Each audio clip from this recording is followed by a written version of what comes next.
નમસ્કાર મિત્રો, આજે આપણે એ શીખશું માર્કેટની અંદર કે લિક્વિડિટી પેન્ડિંગ કોન્સેપ્ટ શું હોય છે, મોટા પ્લેયરો ક્યાં એન્ટ્રી લે છે, લિક્વિડિટીનો શું કામ આવે છે. હું તમને બધું એક ડિટેલ બાય ડિટેલ સમજાવવાનો પ્રયત્ન કરીશ. જે 1 વીકની અંદર કે રોજે રોજ એક વીકમાં એક વિડીયો આવશે, જે આપણે એ શીખીશું કે લિક્વિડિટી કેમ તમારે ઉપયોગમાં લેવી અને કેમ લિક્વિડિટી ઉપર ટ્રેડિંગ કરવું અને લિક્વિડિટી શું છે માર્કેટની અંદર. તો આજે હું તમને એ કહીશ કે જે મોટા મોટા પ્લેયરો હોય છે એ લિક્વિડિટીના કોન્સેપ્ટ ઉપર જ એન્ટ્રી લેતા હોય છે. એ ક્યારે સપોર્ટ રજિસ્ટન્સ ઉપર કોઈ દિવસ ટ્રેડિંગ નથી કરતા હોતા, ક્યારે ડબલના બ્રેકઆઉટ ઉપર ટ્રેડિંગ નથી કરતા હોતા, ક્યારે હેડ એન્ડ શોલ્ડર ઉપર પણ ટ્રેડિંગ નથી કરતા હોતા. એ ખાલી લિક્વિડિટી કઈ જગ્યા ઉપર ગ્રેપ કરવી ને એના ઉપર જે ટ્રેડિંગ કરતા હોય છે. તમે જોઈ શકો છો કે લાસ્ટ સીબીના ડેટા પણ એ જ કહી રહ્યા છે કે બધા જ રિટેલર લોકો છે ને એ ઓલમોસ્ટ 90% ટ્રેડર લોસમાં હોય છે. એનું એક જ રીઝન છે કે બધા એકનો એક રસ્તો અપનાવી રહ્યા છે. કોઈ અલગ રસ્તા ઉપર જવાનો પ્રયત્ન નથી કરતો. અને હું તમને એ જ કહેવા માંગુ છું કે ક્યારે સપોર્ટ રજિસ્ટન્સ ઉપર ટ્રેડિંગ ન કરવું જોઈએ. અહીંયા તમને શું થશે ખબર છે? અહીંયા જે જગ્યા ઉપર એક લિક્વિડિટી પેન્ડિંગમાં હશે ને એ જગ્યા ઉપરથી બાય કરશે, અહીંયા તમારો પ્રોફિટ બુક કરશે. એ આ જગ્યા ઉપરથી અહીંયા માર્કેટ રેડી અહીંયા પ્રોફિટ બુક કરશે, અહીંયા તમને ટ્રેપ કરી અને પાછું વરે માર્કેટને એક ડાઉન લાવશે. ઇવન તમે ઘણી વખત આવું દેખ્યું છે. તમે બ્રેકઆઉટ ઉપર ટ્રેડ કરશો એટલે તમે જેવા જ એન્ટર થશો ત્યાંથી તમને એક ડાઉન સાઇડની મૂવમેન્ટ જોવા મળશે. પણ માર્કેટની અંદર અમુક અમુક લોકો તો એવું પણ કહેતા હોય છે કે ડબલ્યુ બન્યો છે એટલે કે ત્યાં એન્ટ્રી લેવી. અમુક અમુક સારા એવા યુટ્યુબરો હોય છે કે જે આ વસ્તુને માર્કેટમાં લાવી અહીંયા કહેશે કે આ ડબલ્યુનો બ્રેકઆઉટ થયો છે આ જગ્યા ઉપર, એટલે અહીંયા એન્ટ્રી લેશે અને પછી ખાલી આવી રીતે કરી દેશે કે અહીંયા ટાર્ગેટ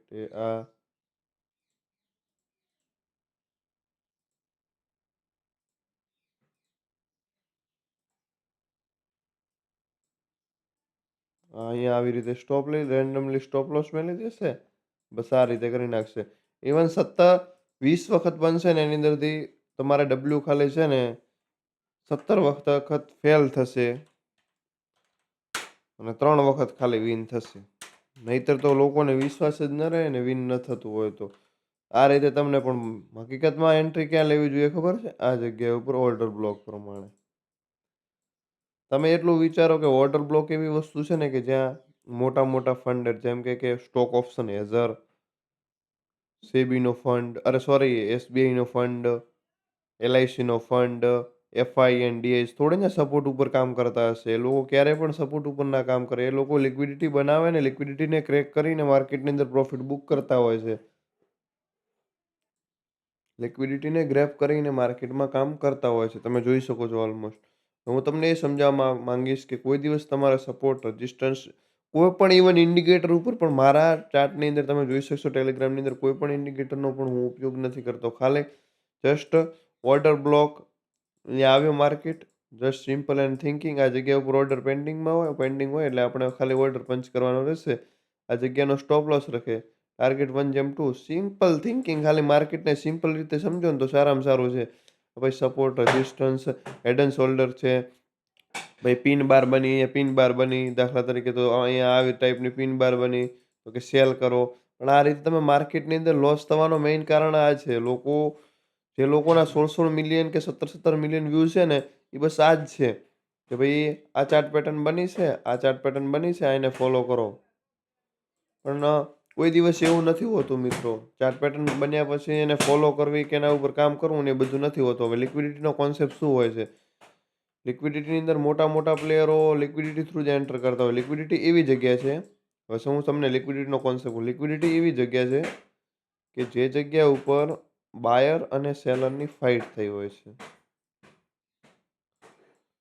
જે જગ્યા ઉપર બાયર અને સેલરની ફાઇટ થઈ હોય છે. અહીંયા તમે સમજી શકો કે બાયર છે કે ઉપર લઈ જવામાં છે, પાછા વાળા સેલર નીચે લાવવામાં છે, બાયર ઉપર લઈ જવામાં છે, સેલર નીચે લાવવામાં છે. આ ટાઈપનો એક લિક્વિડિટી કોન્સેપ્ટ થતી હોય છે.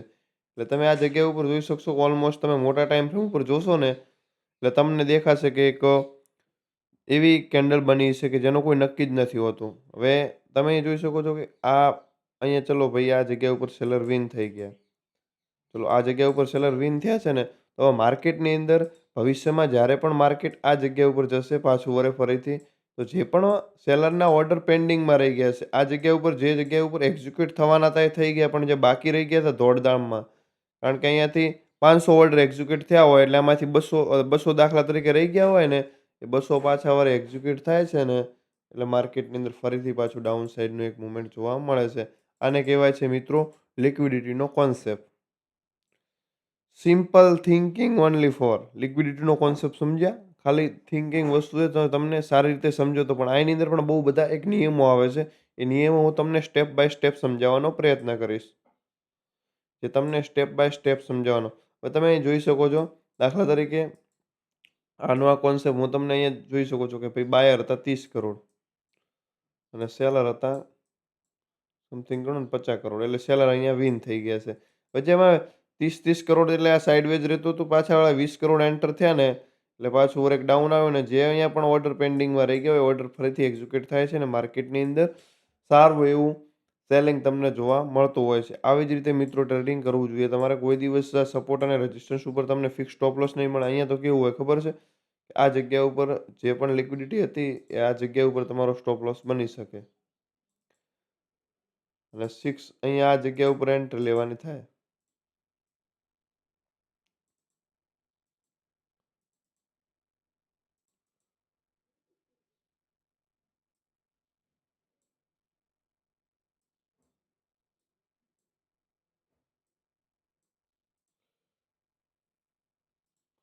આ જગ્યા ઉપર એન્ટ્રી બને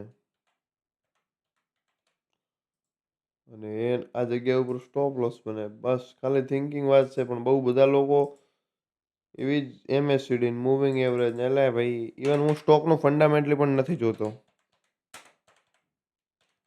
સ્ટોપ લોસ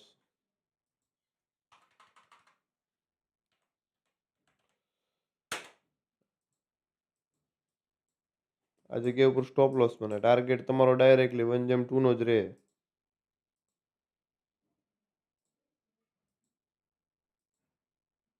અહીંયા ખાલી તમારો સમથિંગ 7 રૂપિયાનો સ્ટોપ લોસ બને. ટાર્ગેટ તમારો 1/2 ઇઝીલી તમને મળી જાય. આ રીતે તમે ટ્રેડિંગ કરશો ને તો સારામાં સારી એક થિંકિંગ છે. બાકી જો તમે આ રીતે કરશો ને કે અહીંયા ભાઈ બ્રેકઆઉટ આવ્યો, જસ્ટ અહીંયા બ્રેકઆઉટ આવ્યો ને આ રીતે કોઈ તુક્કાબાજી કહેવાય. એટલે જ સેબી દ્વારા કહેવામાં આવ્યું છે કે ઓલમોસ્ટ 90% ટ્રેડર એવા લોકો છે કે જે લોકોને છે ને ખાલી તુક્કાબાજી જ કરે, સટ્ટાબાજીની જેમ રમે છે. પણ સ્ટોક માર્કેટને એક સારી રીતે તમે એપ્લાય કરો ને તો એક બિઝનેસ ટાઈપનું વસ્તુ છે. પણ અમુક લોકો એવું કરે છે ને કે ભાઈ મૂવિંગ એવરેજ એટલા લગાવી દે છે ને કે એમને ખબર જ નથી પડતી કે કયું મૂવિંગ એવરેજ શું કામમાં આવે. Moving average, MSCD super trend, Bollinger band આ બધી કોઈ વસ્તુ કામ જ નથી કરતી ને. નથી કામ કરતી ત્યારે જ તમારા આગળ સોંપવામાં આવે છે. નહીંતર તમને શું સોંપવામાં આવે? તો એટલા બધા આપણાથી પણ મોટા મોટા ટ્રેડરો પડ્યા એ યુઝ ન કરે, એ પ્રોફિટ ન બુક કરે, એ પ્રોફિટ એનાથી બનાવતા હોય તો તમને શું લેવા શેર કરે? એટલે જ કહું છું કે મિત્રો લિક્વિડિટી અને સપ્લાય અને ડિમાન્ડ વસ્તુ ઉપર થિયરી ઉપર ધ્યાન આપો. ઇવન અમુક અમુક લોકો તો એવા હોતા છે કે ન્યૂઝ ઉપર ટ્રેડિંગ કરે છે, કે ન્યૂઝ ઉપર કોઈ દિવસ મિત્રો ટ્રેડિંગ ન કરાય. ન્યૂઝ ઉપર તમે જોશો કે આરતી ઇન્ડસ્ટ્રી સવારના કીધું હોય કે બાય કરજો ને સાંજે છે ને 3 થી 4% જેટલો ડાઉન હોય છે. એ તમારી જોડે છે ને ખાલી એક કઈ જગ્યા ઉપર લિક્વિડિટી પેન્ડિંગમાં પડી છે શોધતા આવડી જાય ને તો લિક્વિડિટી જેવો કોઈ કોન્સેપ્ટ જ નથી માર્કેટની અંદર. કોઈ એવું કહેતું હોય ને કે ઇન્ડિયન માર્કેટમાં લિક્વિડિટી વર્ક નથી કરતું. હું 5 યર્સથી કામ કરી રહ્યો છું ને તો લિક્વિડિટી સારું એવું વર્ક કરતું હોય છે. હું તમને અહીંયા એક કહી દઉં છું કે હું સ્ટેપ બાય સ્ટેપ છે ને બધા લેક્ચર અપલોડ કરશું. એટલે તમે આ ચેનલ ઉપર જો નવા આવ્યા હોય ને તો સબસ્ક્રાઈબ કરવાનું ભૂલતા નહીં. કારણ કે આપણે હવે એ શીખીશું કે કઈ કઈ કેન્ડલ ઉપર તમારે ધ્યાન આપવું અને કેટલા ઓર્ડર પેન્ડિંગમાં હોય એ કોઈને ખબર ન હોય.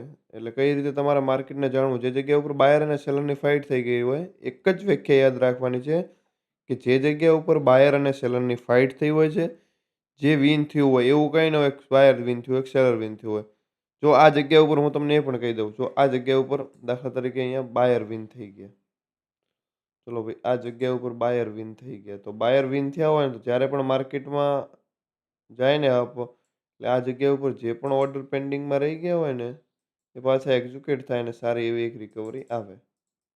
એટલે જ કહું છું કે આ આ આ તુક્કાબાજી છે. આ છે ને એક નંબરનું તુક્કાબાજી છે. ડિમાન્ડ અને સપ્લાય જ વસ્તુ કામ કરવાની થશે. તો આ સરળ અને સિમ્પલ થિંકિંગની અંદર મેં તમને સમજાવ્યું. અહીંથી તમને સિમ્પલ થિંકિંગ કોઈ પણ સમજાવી ન શકે. કારણ કે આ વસ્તુ સમજાવીને એટલે બહુ અઘરી વસ્તુ છે. કારણ કે હું ખુદ 5 વર્ષથી આ સ્ટ્રેટેજી ઉપર કામ કરું છું અને સારી એવું મને વર્ક પણ આપે છે અને સારું એવું કામ પણ થાય છે.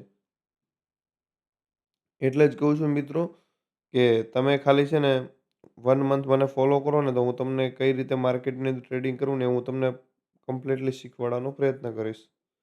જો વિડીયો સારો લાગ્યો હોય ને તો લાઈક કરજો, કોમેન્ટ કરજો અને સબસ્ક્રાઈબ કરવાનું તમારા ફ્રેન્ડ અને ફેમિલી મેમ્બરને શેર કરવાનું ભૂલતા નહીં. કારણ કે એ પણ support, resistance, trade line, breakout, નેક લાઇન, પિન બાર, હેમર આના ઉપર ટ્રેડિંગ કરતા હોય છે. પણ આના ઉપર ટ્રેડિંગ ન થાય. ફરીથી મળીએ છીએ એક સારા વિડીયો સાથે.